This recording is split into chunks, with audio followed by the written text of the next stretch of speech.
যে আমি নবীর সুন্নাহ আমার আদর্শ লালন করে আমার সুন্নাহর আলোকে জীবন সাজাবে।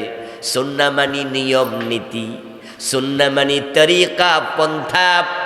আমি নবীর চিন্তা চেতনা চলন বলন কথন লিখন শয়ন জাগরণ আমাকে মডেল বানায়া যে জীবন সাজাবে, সে আমি নবীকে মহব্বত করেছে এটার প্রমাণ হবে। আর যে আমার সুন্নাহ ফলো করে জীবন সাজায়া আমার মহব্বতের প্রমাণ দেবে, কানা মাই ফিল জান্নাহ, সে জান্নাতে আমার সাথে ডুববে। আপনি রাসূলের আদর্শের সাথে নিজের জীবনের আদর্শ মিলাবেন না, আপনি জান্নাতে যাওয়ার স্বপ্ন দেখছেন, এটা দিবা স্বপ্ন। এ স্বপ্ন ভেঙ্গে গেলে দেখবেন যে স্বপ্নে যা দেখছেন সব ফানুস। স্বপ্নে দেখে রাজা হইয়া গেছে, ঘুম থেকে উঠে দেখে সেরা কাঁথা নিয়ে শুয়ে আছে, স্বপ্ন স্বপ্নই। স্বপ্নে দেখেছে আকাশে উড়ে বেড়ায়, ঘুম থেকে উঠে দেখে খাটে শুয়ে আছে। স্বপ্ন যেমন স্বপ্ন, যারা রাসূলের আদর্শকে জীবনে লালন করে না তাদের জান্নাতে যাওয়ার স্বপ্নটা শুধুই স্বপ্ন। আমরা কি সবাই জান্নাতে যেতে চাই? প্রিয় দিনী ভাইরা, আপনারা কেমন আছেন? আলহামদুলিল্লাহ, আমিও ভালো আছি। অগাস্টের 5 তারিখের পরে আমরা আলেম ওলামার আগের চেয়ে ভালোই তো আছি। 15টি বছর আমরা দুঃসময় অতিক্রম করেছি।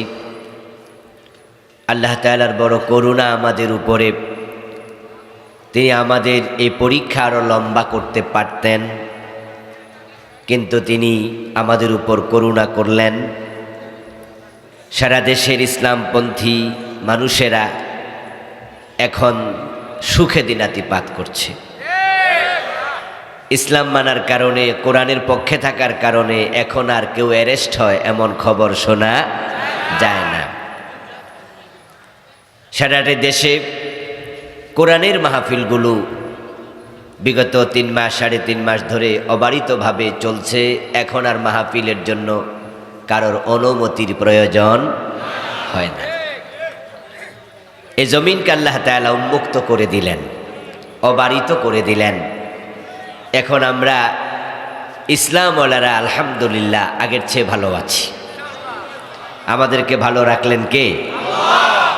আল্লাহ আমাদের ভালো রাখলেন।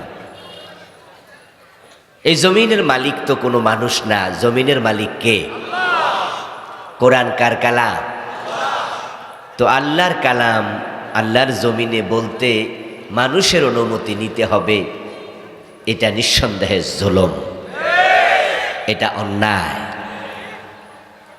আল্লাহর কথা আল্লাহর জমিনে বলতে অনুমতি নিতে হবে, এই চিন্তাটাই অবান্তর, অমূলক। এই চিন্তা যারা করেছিল 15টি বছর যাতা করেছিল মানুষ, আলহামদুলিল্লাহ এখন আবার বিনা অনুমতিতে নির্দ্বিধায় নিশ্চিন্তে নিঃসংকোচে মাথা উঁচু করে এই জমিনে কোরআনের কথা বলার পরিবেশ করে দিলেন কে? এজন্য আসুন আমরা আলোচনার শুরুতে মন প্রাণ উজাড় করে অন্তরের সবটুকুন শ্রদ্ধা এবং ভালোবাসা দিয়ে আমাদের মনিব আল্লাহ তাআলাকে শুকরিয়া জানাই, কৃতজ্ঞতা জানাই। সবাই মিলে একবার কালিমাতু শুকর পড়ি, আলহামদুলিল্লাহ। প্রিয় দিনী ভাইরা, আমি আপনাদের সম্মুখে পবিত্র কোরআন মাজিদ থেকে সূরাতুস সফের 9 নম্বর আয়াতে কারিমা তিলাওয়াত করেছি। প্রিয় নবীজি মুহাম্মদুর রাসূলুল্লাহ সাল্লাল্লাহু আলাইহি ওয়াসাল্লামের পবিত্র মুখ অনুসৃত একখানা ছোট্ট হাদিসে নববী পাঠ করেছি। আল্লাহ তাআলা তৌফিক দান করলে এখান থেকে কিছু কথা বলবো ইনশাআল্লাহ। সূরা সফের 9 নম্বর আয়াতে কারিমাতে আল্লাহ তাআলা একটি মেসেজ দিয়েছেন বিশ্ব মানবতাকে।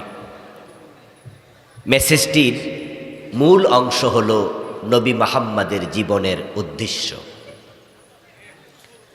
রাসূলুল্লাহ সাল্লাল্লাহু আলাইহি ওয়াসাল্লামের জীবনের উদ্দেশ্য কি ছিল, উনি পৃথিবীতে কেন এসেছেন, এটা উম্মত হিসাবে আমাদের জানার প্রয়োজন আছে কিনা? নিশ্চয়ই। কারণ রাসূলকে অনুসরণ করা আমাদের জন্য ফরজ নাকি নফল? ফরজে কিফায়া না ফরজে আইন?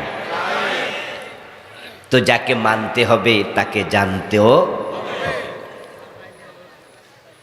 আল্লাহ তাআলা সূরাতুস সাফের 9 নম্বর আয়াতে ঘোষণা করছেন, হুয়াল্লাযী আরসালা রাসূলাহু বিল হুদা ওয়া দীনিল হক। তিনি আল্লাহ, যিনি তার রাসূলকে হুদা মানে কোরআন, দীনে হক মানে ইসলাম, এই দুটি জিনিস সাথে দিয়ে পাঠালেন। খালি হাতে নয়, সাথে দিলেন কোরআন, দিলেন ইসলাম। এই কোরআন দিয়ে রাসূলকে কেন পাঠালেন? চুমু খেয়ে তাকে রাখার জন্য? এই কোরআন আল্লাহ রাসূলুল্লাহর কাছে কেন দিলেন? জিনে ধরলে ফু দিয়ে জিন তাড়ানোর জন্য, তাবিজ বানায়া গলায় ঝুলানোর জন্য। সকাল বিকাল তেলাওয়াত করে কাড়ি কাড়ি সওয়াব কামাবেন। বুঝলেন না, মানলেন না। পড়ে পড়ে শুধু সওয়াব কামানোর জন্য আল্লাহ নাজিল করলেন? মোটেও না। এ কোরআন আল্লাহ তাআলা নবীকে কেন দিলেন? দ্বীনে হক ইসলাম কেন দিলেন? উদ্দেশ্য কি? এটা আমাদেরকে জানতেই হবে।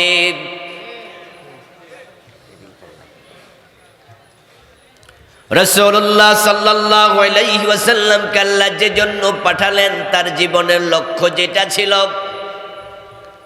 উম্মত হিসাবে আমাদের জীবনের লক্ষ্য সেটাকেই বানাতে হবে। রাসূল যা বলেছেন উম্মত তাই বলবে, রাসূল যা করেছেন উম্মত তাই করবে। রাসূলুল্লাহ হলেন উম্মতের জন্য মডেল, আদর্শ, আইডল, উসওয়া, কুদওয়া, নামুজাজ, আইকন। ওনার জীবন আমাদের জন্য অনুসরণীয়, অনুকরণীয়। উনি যেভাবে ঘুমিয়েছেন আমরা সেভাবে ঘুমাবো। উনি যেই হাতে খেয়েছেন আমরা সেই হাতে খাবো। উনি যে পা দিয়ে মসজিদে ঢুকেছেন আমরা সে পা আগে দেব।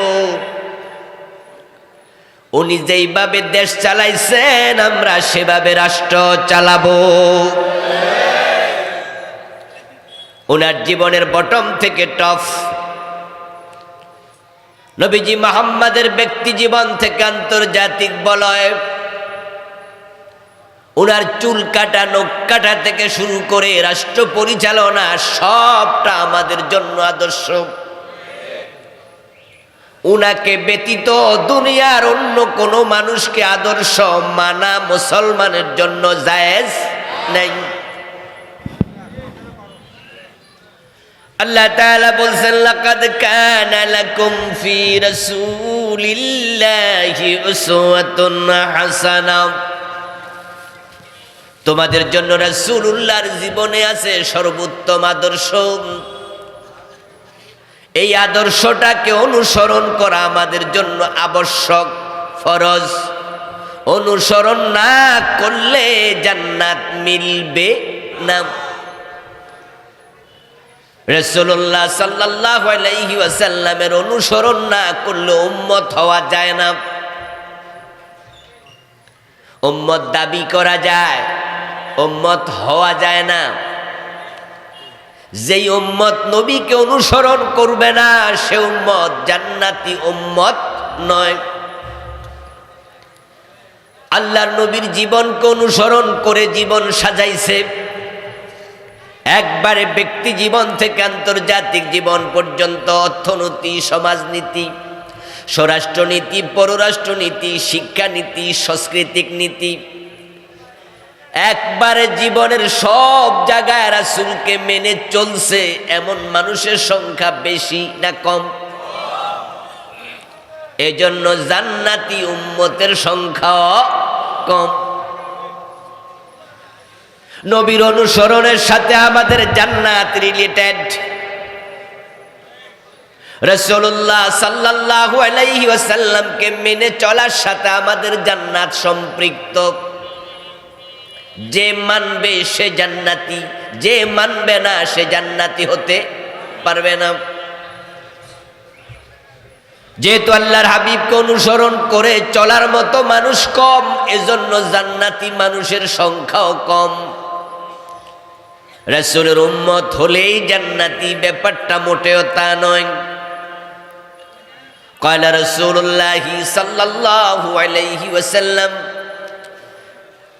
তাফতারিকু উম্মতি আলা 73 মিল্লাহ কুল্লুহুম ফিন্নারি ইল্লা ওয়াহিদা। প্রিয় নবীজি বলেছেন, আমার উম্মতগুলো ৭৩ দলে বিভক্ত হবে,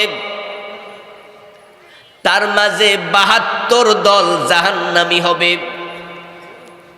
ইল্লা ওয়াহিদা, জান্নাতি হবে মাত্র কয় দল? এক দল। ওই দল কারা? একদল জান্নাতি, সেই দলকে একজন সাহাবী প্রশ্ন করলেন, ইয়া রাসূলুল্লাহি ওয়া মাহি, হে আল্লাহর রাসূল, জান্নাতি দল কোনটি? আল্লাহর জান্নাতি মানুষ খুব কম, ৭৩ দল, তার মাঝে ৭২ দল জাহান্নামী। জান্নাতি তো বড় কম। আমরা যারা জান্নাতে যেতে চাই সেই দলে ঢোকা দরকার আছে না নাই? ওই দলে ঢুকতেই হবে। আমি দলের কথা বলছি, এই কথাটা আমার নয়, স্বয়ং নবীর। মিল্লাতুন মানি দল, আমার উম্মত হবে ৭৩ দল, জান্নাতি হবে এক দল। দল শব্দটা হাদিসে আছে না নাই? জান্নাতি দল কয়টা? তাহলে যে হুজুর কয় আমি কোনো দল করি না, হে কই আছে? খুব বিপদ। কোন দল করে না এ পরিচয় দেওয়ার মতো হুজুর, খতিব, বক্তা, ফির বাংলাদেশে আছে না নাই? বরং এটা গর্ব ভরে পরিচয় দেয়, আমি কোনো দলে টলে নাই, আমি দল করি না। এবং অনেক মুসল্লি ওই হুজুরকে নিয়ে গর্ব করে, আমাদের খতিব সাহেব কোনো দলমল করে না, উনি দল নিরপেক্ষ মানুষ, কোন দলের সাথে তার কোনো সম্পর্ক নাই, তিনি কোনো দলের সমর্থক নন, কর্মী নন, উনি দলে নাই। অথচ রাসূলুল্লাহ বলছেন, আমার উম্মত হবে ৭৩ দল। যেই হুজুরের কোনো দলই নাই, তিনি উম্মতের ভিতরে না বাইরে? এটা তো উম্মতের ভিতরে নাই।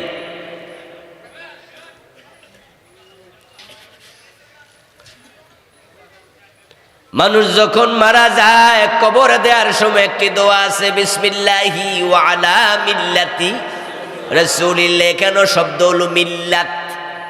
মিল্লাত অর্থ কি? এইমাত্র বলছি, মিল্লাত মানে কি? তাফতারিকু উম্মতি আলা 73 মিল্লাত। বিসমিল্লাহি ওয়া আলা মিল্লাতি রাসূলিল্লাহ। কবরে রাখার সময় দোয়া পড়া হয়, এই দোয়া ফরিদপুর এলাকায় আসেনি? বোয়ালমারিতে? বাংলা অর্থ কি? বিসমিল্লাহি, আল্লাহর নামে, ওয়া আলা মিল্লাতি রাসূলিল্লাহ, রাসূলের দলে। তাহলে এতে বোঝা যায় রাসূলের দল আছে না নাই? তো যে হুজুর কইছে আমি কোনো দল করি না, এখন হে মারা গেলে তার কবরে রাখতে দোয়া কি চলবে নি? তাইলে এই হুজুরের জন্য নতুন দোয়া বানাইতে হবে।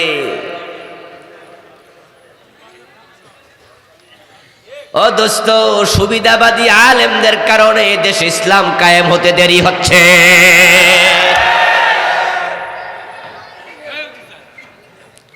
কত আগে দেশে ইসলাম কায়েম হয়ে যেত যদি আলেমরা দিন কায়েমের ব্যাপার ঐক্যমত হতো।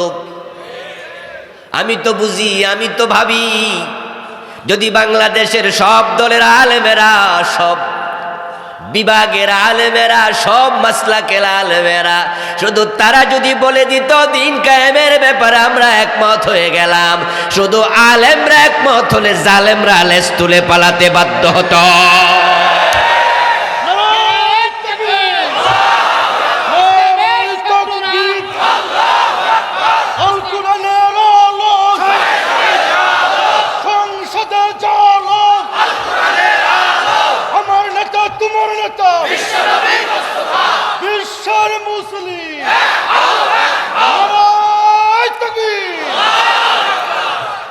আমার প্রিয় ভাইয়েরা, যারা বলে কোনো দল করি না, এ কথা বলার পিছনে একটা উদ্দেশ্য আছে, সেটা হলো দল করি না বললে মামলা খাওয়ার কোনো সম্ভাবনা থাকে না। যে হুজুররা কোনো দলে বলে নাই, এ হুজুরের নামে মামলা হয় নাকি? ওর ইমামতি চলে যায়, ওর মাহফিল 144 জারি হয়। আপনি দেখবেন বাংলাদেশে যেই সুবিধাবাদী হুজুরগুলো আছে, গত 15 বছরেও দেখেছেন একদল আলেম তারা খাইতে খাইতে পেট মোটা হয়েছে, গলা মোটা হয়েছে, ফুলের মালার অভাব ছিল না, হালুয়া রুটি পাইছে। আরেক দল আলেম জেলের রশিতে, জেলের ঘানিতে, এমন আলেমও ছিল 13টা বছর আল্লামা সাইদি কারা প্রকোষ্ঠে, আল্লামা মতিউর রহমান নিজামী ফাঁসির রশিতে ঝুলেছে। ওরাও আলেম। আল্লামা সাইদিকে আলেম না? আমার বন্ধু, তিনি কোরআনের সবচেয়ে বড় মুফাসসিরদের একজন। বাংলা ভাষায় উনার মতো দায়ী দ্বিতীয় জন তৈরি হয় নাই। উনি যদি কোরআনের আইনের কথা, রাসূলুল্লাহর ইসলাম কায়েমের কথা না বলতেন, উনি ফিরালি করলে উনার মতো মুরিদ কোনো ফিরের কপালে জুটত না। উনার মতো মুরিদ কোন দরবারে থাকতো না। সুবিধাবাদী আলেমরা বলে দল করি না, এতে তাদের জীবন থাকে ঝুঁকি মুক্ত,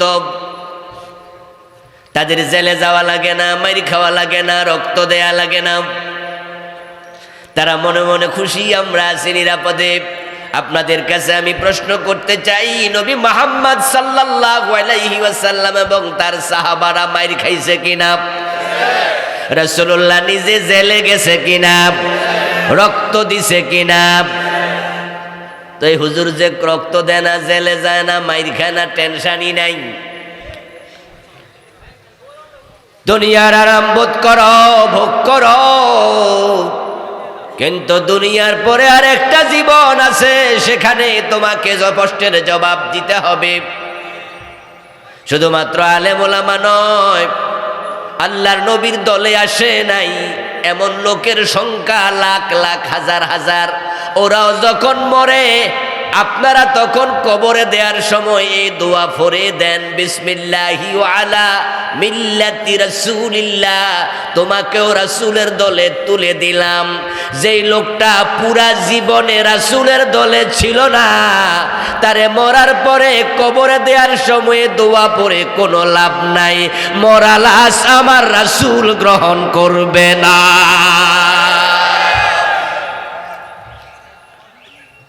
মরার পরে যেহেতু রাসূলের দলে আসতেই হবে, মরার পরে আসবেন না, মরার আগে আসা উচিত। রাসূলুল্লাহ দল আছে না নাই?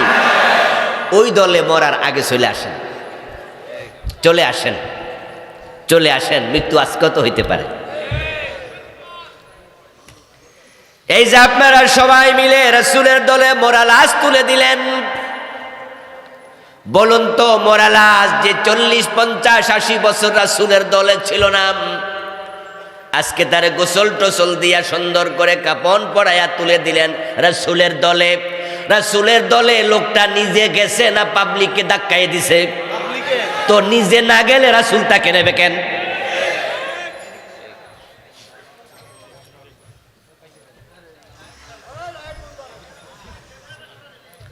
আমার প্রিয় বন্ধু শুনুন, এই কথা বলবেন না, এই ক্যামেরা রেকর্ড হোক, এগুলো তো মানুষে শুনবে, শুনবে না? এখানে মানুষ আছে 2000, 5000, 10,000, এক একটা ক্যামেরা তো 50,000, 1 লাখ, 5 লাখে শুনবে। আপনারা বাংলাদেশে এগুলো সহ্য করেন, ওদের টর্চার একটু সহ্য করেন, কারণ আমরা পৃথিবীর এমন কিছু দেশে যাই সফর করতে। আলহামদুলিল্লাহ এই অগাস্টের 5 তারিখ আমেরিকায় গিয়েছিলাম, 22 দিনের সফর ছিল। ওখানকার লোকেরা আমাদেরকে দাওয়াত দিয়ে নেয়। কেন নেয়? এই ভিডিওর মাধ্যমে আমাদের ওয়াজ শোনে, শুনা বলে যে এই হুজুরকে একটু দাওয়াত দেন। এবং আমরা গেলে বলে যে হুজুর বাংলাদেশে থাকতে নামাজ কালাম পড়তাম না, এখানে এসে 5 ওয়াক্ত পড়ি। হুজুর মুখে দাড়ি ছিল না, আমেরিকা এসে দাড়ি রাখছি। আমি আশ্চর্য হয়ে বলি, ভাই কি বলেন? কাফেরের দেশে এসে ইসলাম পেয়েছেন? আমেরিকায় তো বাই বর্ন মুসলিমের সংখ্যা 1%, আরো কম। জন্মসূত্রে মুসলমান 1%ও না, তাহলে 99% নন মুসলিম কাফির। ওই দেশে এসে আপনি ইসলাম পাইলেন কেমনে? বলে হুজুর এখানে চাকরির ফাঁকে ফাঁকে অবসরে আপনাদের ওয়াজ শুনি, শুনতে শুনতে আল্লাহ ইসলামের সন্ধান দিয়ে দিস। পৃথিবীর অনেক কাফের রাষ্ট্র আছে, অস্ট্রেলিয়া বলেন, ইউরোপের বিভিন্ন দেশ বলেন, সেখানে আমাদের মুসলমান ভাইয়েরা আছে না? বাংলাদেশি লোকেরা আছে না? ওরা কি আপনাদের মতো এরকম সুন্দর মাহফিল পায়? এই ভিডিওগুলোর মাধ্যমে ওরা সেখানে বসে শোনে। একটু সুযোগ করে দিয়ে এ বিষয়ে মন্তব্য করা দরকার নাই, সুযোগ দেন। ওকে, আমার প্রিয় ভাই আসুন আলোচনায় ফিরে যাই। সবাই মিলে যেই লোকটাকে রাসূলুল্লাহর দলে তুলে দিল, প্রশ্ন করছি আপনাদের কাছে, ওই জানাজার নামাজে যারা আসছে ওরা সবাই রাসূলের দলে যোগ দিছে নাকি? লাশেরে রাসূলের দলে তুলে দিছে সবাই মিল্লা। এ দোয়া সবাই পড়ছে, বিসমিল্লাহি ওয়ালা মিল্লাতে রাসূলিল্লাহ, রাসূলের দলে তোমারে তুলে দিলাম। কিন্তু যে মানুষগুলো তুলে দিল তারা কিন্তু সবাই রাসূলের দলে যায় নাই। কি আজব মানুষ, মুখে কইল কি আর নিজে কামে করল কি? তাইলে মরা লাশের জন্য রাসূলের দল খুব দরকার, জীবিত মানুষের রাসূলের দল কোনো দরকার নাই। আসলে বেশি দরকার কার? ইসলাম কি মরা মানুষের জন্য না জীবিত মানুষের জন্য? তো জীবিতরা কেন রাসূলের দলে যায় না? আল্লাহর নবীর দলে জীবিত লোকেরা কেন যায় না? ও দোস্ত, না যাওয়ার পিছনে কারণ আছে। কারণটা হলো স্বার্থ, কারণ হলো ক্ষমতা, কারণ হলো দুনিয়ার অর্থনীতির লোভ। কোন সিনেমা হলের মালিক যদি রাসূলের দলে যোগ দেয়, এখন থেকে আর সিনেমা হলের মালিক থাকা কি যাবে? কোন সুদী ব্যাংকের ডিরেক্টর রাসূলের দলে যোগ দিলে সুদী ব্যাংকের ডিরেক্টরশিপ আর চালাইতে পারবে? যারা মদের ব্যবসা করে রাসূলের দলে গেলে মদের ব্যবসা কি আর চলা জায়েজ হবে? যারা সুদে টাকা লাগাইলো রাসূলের দলে গেলে আর কি সুদী লেনদেন চলবে? যে অফিসার ঘুষ খায় রাসূলের দলে যোগ দিলে ঘুষের লেনদেন আর করতে পারবে না। যারা ওজনে কম দেয়, মালে বেজাল দেয়, রাসূলের দলে যোগ দিলে এটা আর করতে পারবে না। যাদের মেয়ে পর্দা করে না, বউ পর্দা করে না, রাসূলের দলে গেলে বউ মেয়ে পর্দা করতে হবে। আমার বন্ধু, রাসূলের দলে যোগ দিলে অনেক লস দুনিয়ার স্বার্থের এবং ক্ষমতার। তাই তারা জীবিত অবস্থায় রাসূলের দলে যেতে চায় না। মরার পরে পাবলিক ধাক্কায়া তোমারে তুলে দেবে, কিন্তু দুঃখের খবর হলো রাসূল তখন তোমাকে তার দলে আর নেবেন না।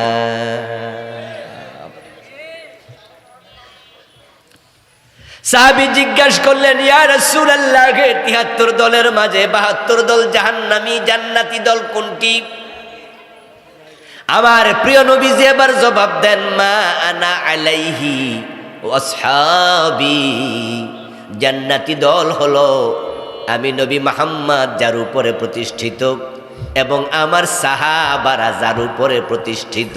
যদি তুমি তার উপর প্রতিষ্ঠিত হও তাহলে তুমিও হবে জান্নাতি। রাসূলুল্লাহ দলে গেলে জান্নাত পাওয়া যায়। আল্লাহর নবী বললেন, আমি নবী মুহাম্মদ যার উপর প্রতিষ্ঠিত, আমাকে অনুসরণ করো।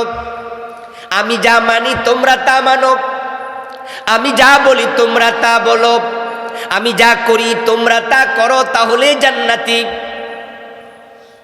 قال رسول الله صلى الله عليه وسلم কুল্লু উম্মতি ইয়াদখুলুনাল জান্নাতা ইল্লা মান আবা। প্রিয় নবীজি বলছেন আমার সব উম্মত জান্নাতে যাবে, তবে অস্বীকারী উম্মত জান্নাত পাবে না। কিলা ইয়া রাসূলুল্লাহি মান হুয়া ইয়া রাসূলুল্লাহ, কে সে ব্যক্তি যে অস্বীকারী? রাসূল জবাব দেন মান আতাআনি দাখালাল জান্নাতা ওয়া মান আসানি ফাকাদ আবা। জান্নাতে যাবে সে যে আমি নবীকে অনুসরণ করে জীবন সাজাবে, আর যে আমি নবীকে জীবনের সব জায়গা অনুসরণ করতে রাজি না, সে অস্বীকারী উম্মত দাবি করলো লাভ নাই, তার কপালে জান্নাত মিলবে না। তাহলে আমাদের জান্নাত রাসূলের অনুসরণের সাথে অ্যাটাচ করে দেয়া হয়েছে, এই কথাটা কি বুঝাইতে পেরেছি? জান্নাতে যেতে হলে রাসূলকে মানতেই। قال رسول الله صلى الله عليه وسلم من احب سنتي فقد احبني ومن احبني كان معي। যে আমি নবীর সুন্নাহ আমার আদর্শ লালন করে আমার সুন্নাহর আলোকে জীবন সাজাবে, সুন্নাহ মানি নিয়ম নীতি, সুন্নাহ মানি তরিকা পন্থা, আমি নবীর চিন্তা চেতনা চলন বলন কথন লিখন শয়ন জাগরণ আমাকে মডেল বানায়া যে জীবন সাজাবে, সে আমি নবীকে মহাব্বত করেছে এটার প্রমাণ হবে। আর যে আমার সুন্নাহ ফলো করে জীবন সাজায়া আমার মহাব্বতের প্রমাণ দেবে, কানা মাই ফিল জান্নাহ, সে জান্নাতে আমার সাথে ডুববে। আপনি রাসূলের আদর্শের সাথে নিজের জীবনের আদর্শ মিলাবেন না, আপনি জান্নাতে যাওয়ার স্বপ্ন দেখছেন, এটা দিবা স্বপ্ন। এই স্বপ্ন ভেঙে গেলে দেখবেন যে স্বপ্নে যা দেখছেন সব ফানুস। স্বপ্নে দেখে রাজা হইয়া গেছে, ঘুম থেকে উঠা দেখে সেরা কাঁথা নিয়ে শুয়ে আছে, স্বপ্নই। স্বপ্নে দেখেছে আকাশে উড়ে বেড়ায়, ঘুম থেকে উঠে দেখে খাটে শুয়ে আছে। স্বপ্ন যেমন স্বপ্ন, যারা রাসূলের আদর্শকে জীবনে লালন করে না তাদের জান্নাতে যাওয়ার স্বপ্নটা শুধুই স্বপ্ন। আমরা কি সবাই জান্নাতে যেতে চাই? তাহলে রাসূলকে আদর্শ মানেন, অনুসরণ করেন। আল্লাহ তাআলা প্রিয় নবীজিকে আমাদের সাথে এমনভাবে টাস্ট করে দিয়েছেন যে উনার মাপে জীবনের মাপ মিলতেই হবে। মিলবে না, আপনার কোনো আমল আল্লাহ নেবে না, ফেলে দেবে। মাগরিবের নামাজের ফরজ কয় রাকাত? বলেন না সবাই, কয় রাকাত? 3 রাকাত। মাগরিবের সালাম ফিরানোর পরে হুজুর ইমাম সাহেব মুসল্লিরা সালাম ফিরালো। একজন বৃদ্ধ বয়সী ব্যক্তি উনি সালাম না ফিরিয়ে দাঁড়ায় গেল। পাশে বসা এক ইয়াং ছেলে, সে তাকাইয়া ভাবছে যে কিরে, চাচা তো আমার সাথে মাগরিবের ফরজ 3 রাকাত পড়লো, সালাম না ফিরে চাচা দাঁড়াইল কেন? চাচা আরেক রাকাত পড়ে তারপরে সালাম ফিরাইল। ওই যুবক চাচাকে কানে কানে প্রশ্ন করতে, চাচা মাগরিবের নামাজ তো 4 রাকাত না, আপনি তো 4 রাকাত পড়ছেন। মুরব্বী একটু হালকা ধমক দিয়া বলে, এই বেটা তোরটা তুই ফটত, ঝামেলা করিস না। যুবক বলছে, চাচা ঝামেলা না, আপনি কি ভুল করছেন? চাচা কয়, না আমি ইচ্ছা করেই একসাথে চালাইছি গত সপ্তাহখানেক ধরে। চাচা আপনি সপ্তাহখানেক ধরে মাগরিবের ফরজ 4 রাকাত পড়ছেন কেন? বলে পড়ছি। চাচা পড়লে তো নামাজ বাতিল হবে। চাচা বলতেছে, কি বলিস, বাতিল হবে কেন? কেন বাতিল হবে এই মাসলা আমি বুঝাইল তো আপনি বুঝবেন না, কিন্তু বাতিল এটা আমি নিশ্চিত। নামাজ পড়েন সুন্নাহ, তারপরে হুজুরের কাছে আপনারে নেব। হুজুরের হুজরায় ঢুকলো, হুজুরের কাছে গিয়ে ওই বেটা ইয়াং ছেলে সবটা কাহিনী শোনালো। হুজুর শুনে মুরব্বিরে জিজ্ঞাসা করছেন, বাতিজা যা বলে কথা কি ঠিক? মুরব্বি বলে, হ্যাঁ হুজুর কথা ঠিক। এবার হুজুর জিজ্ঞাসা করতেছে, 4 রাকাত কেন পড়েন? মুরব্বি জবাব দে, হুজুর যৌবনকালে কত নামাজ কাজা করছি কোনো হিসাব নাই, সরকারি চাকরি করছিলাম, ব্যস্ত জীবন কাটাইছি, গত কিছুদিন আগে অবসরে গেছি, সিদ্ধান্ত নিছি এখন থেকে আমনে সালাম ফিরাইলো আমি ফিরামু না, 1 রাকাত করে বেশি পড়মু। অতীতের কিছু হইল তো কাফারা আদায়। চাচার এই কথা শুনে হুজুর কয় ইন্না লিল্লাহি ওয়া ইন্না ইলাইহি রাজিউন। তাহলে মুরব্বী আপনি বুঝে শুনে কাম চালাইছেন? কয় হ্যাঁ। হুজুর বলল যে 3 রাকাত তো বাদ, 60 তো দূরের কথা।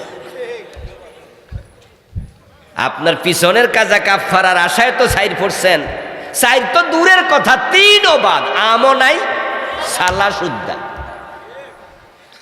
মুরব্বী এবার জিজ্ঞাসা করতেছে হুজুর আমার অপরাধটা কি? আমার অপরাধটা কি? আমি 4র্থ রাকাতে কি সোনার বাংলা গান গাইছি? আমি একবার সূরা ফাতিহা বেশি পড়ছি। ওয়াজ তো আমরাও করছেন মসজিদে, আমি তো শুনেছি কোরআন পড়লে প্রতি অক্ষরে কয় নেকি কমপক্ষে 10। তো আমি পুরা সূরা ফাতিহা পড়ছি, তো নেকি বাদ হইব কেন? আমি কি অন্যায় করছি? 4র্থ নম্বর রাকাতে সুবহান রাব্বিয়াল আলা সুবহান রাব্বিয়াল আযীম 2 রুকু 2 সিজদা বেশি পড়ছি, 1 সিজদা রুকু বেশি দিছি, 9 বার তাসবিহ বেশি পড়ছি। কিন্তু আপনি বলছেন আমসালা সব গেল, অপরাধটা কি বুঝলাম না হুজুর, আমি অন্যায়টা করছি কোনটা হেডা কোন? হুজুর এবার উত্তর দেয় মুরব্বী আপাত দৃষ্টিতে আপনার কোনো ভুল নাই। আপনি একবার সূরা ফাতিহা বেশি পড়ছেন, সওয়াব পাওয়ার কথা। 1টা রুকু বেশি দিছেন, 3 বার তাসবিহ পড়ছেন বেশি, 2টা সেজদা বেশি দিছেন, 6 বার তাসবিহ বেশি পড়ছেন, সওয়াব বেশি পাওয়ার কথা। আপনার যুক্তি ঠিক, কিন্তু আপনার পুরা নামাজ আল্লাহ ফেলে দেবে একটা মাত্র কারণে, আমার নবী মুহাম্মদের সাথে আপনার নামাজটার মিল নাই। কথা একটাই, রাসূলের সাথে আমল মিলতেই হবে, জীবন মিলতেই হবে, মরণ মিলতেই হবে। ব্যক্তি জীবন থেকে আন্তর্জাতিক জীবন পর্যন্ত সব জায়গায় আদর্শ একজন, তিনি মুহাম্মাদুর রাসূলুল্লাহ সাল্লাল্লাহু আলাইহি ওয়াসাল্লাম। রাসূলুল্লাহ সাল্লাল্লাহু আলাইহি ওয়াসাল্লাম যেহেতু আমাদের জীবনের আদর্শ, উনি যার উপর প্রতিষ্ঠিত তুমিও হও তার উপর প্রতিষ্ঠিত, তুমি জান্নাতি। এখন রাসূল কিসের উপর প্রতিষ্ঠিত এটা কিন্তু এই হাদিসে নাই। হাদিসে আছে মা আনা আলাইহি, যার উপর আমি প্রতিষ্ঠিত, ও আসহাবি, এবং আমার সাহাবারা প্রতিষ্ঠিত। এই যার উপর প্রতিষ্ঠিত, এই হাদিসের ব্যাখ্যা হলো কোরআন মাজিদের একটি আয়াত। আল্লাহ তাআলা বলছেন কুল ইন আত্তাবিউ ইল্লা মা ইউহা ইলাইয়া ইন্নী আখাফু ইন আসাইতু রাব্বি আযাবা ইয়াউমিন আযীম। সুবহানাল্লাহ। কুল মানে বলুন, ও প্রিয় নবীজি আপনি কিসের উপর প্রতিষ্ঠিত এটা উম্মতকে বলে দেন। ইনাত্তাবিউ ইল্লা মা ইউহা ইলাইয়া, আমার কাছে যে ওহী পাঠানো হয় আমি নবী সেই ওহীর অনুসরণ করতে বাধ্য। আমি নবী মুহাম্মদ ওহী মানি, আমি ওহীর উপর প্রতিষ্ঠিত, ওহীর বাহিরে বলি না, ওহীর বাহিরে কোনো কাজ আমি করি না। আমার সাহাবারা ওহীর উপর প্রতিষ্ঠিত। এখন তোমরা যদি জান্নাতে যেতে চাও, সে ওহীর উপর তোমাদেরকে প্রতিষ্ঠিত হতেই হবে। যে ওহী রাসূলের কাছে আসতো, ওই ওহী 2 প্রকার। এক প্রকার ওহীকে বলে ওহীয়ে মাতলু, আরেক প্রকারকে বলা হয় ওহীয়ে গায়রে মাতলু। ওহীয়ে মাতলু মানে হচ্ছে কোরআন, যেটা নামাজে তিলাওয়াত হয়। ওহীয়ে গায়রে মাতলু মানে হাদিস, যেটা নামাজে পড়লে চলবে না। রাসূলুল্লাহ যা বলতেন হাদিস, এগুলো কি উনি নিজ থেকে মন গড়া বলতেন, না এটাও আল্লাহর ওহী? ইয়েস, এটাও ওহী। মা ইয়ানতিকু আনিল হাওয়া ইন হুয়া ইল্লা ওয়াহিয়ুন ইউহা। আমার আল্লাহ বলেন আমার নবী মুহাম্মদ নিজের মন থেকে বানায়া একটা কথাও বলে না। তিনি শরীয়তের ব্যাপারে যা বলেন সব আমার পাঠানো ওহী।